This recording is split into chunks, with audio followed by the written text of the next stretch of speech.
مساء الخير حبايبي، مساء الخير والعافية، ورجعت وياكم بفلوق سريع جميل جديد كلش حلو. هنا طريقة عمل كيكة. سويت كيكة لصديقتي وياي بالشغل لحفيدها الله يحفظه يا رب. طلبت من عندي اسوي لها كيكة البيكيمون او بيكاتشو. طبعت الصورة مالت الكيكة يم بنية، صورة سكرية قابلة للأكل. هنا أنا خبزت الكيكة، أنا سويتها بهذا الجدر على مود تصير كبيرة ومرتفعة. أحب أشتغلها هيك على راحتي، أخذ راحتي بيها بالشغل.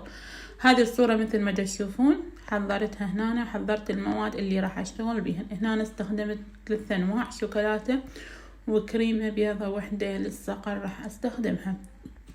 هنا أنا انتظرت الكيكة مالتي بردت، وهذا الماعون اللي أشتغل بيه.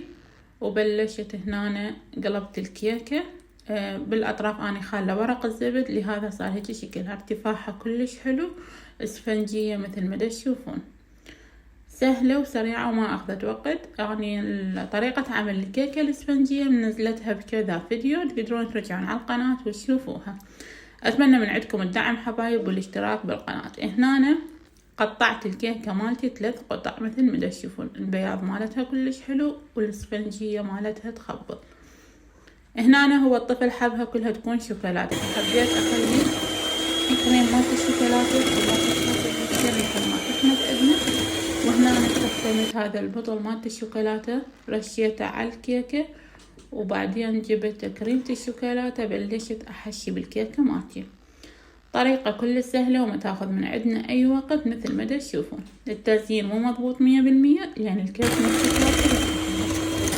ورا ما حشيتها طبقتين كريمة، هنا أنا بلشت أحضر الكريمة البيضة. ورا ما حشيت العفو الشوكولاتة، هنا أنا بلشت أحضر الكريمة البيضة مثل ما تشوفون. طبقتين كريمة الشوكولاتة، وهسه راح أسقلها كلها بالكريمة البيضة على مود يطلع شكلها حلو. أريد لايكات، تعليقات حلوة مثلكم. إن شاء الله مستمرين وياكم بالفيديوهات السهلة والسريعة والجميلة. هنا أنا بلشت أحشي بيها الكريمة البيضة، سقلتها كلها مثل ما تشوفون. بقت عندي أماكن مو عدلة، عدلتها بالأخير كلياتها.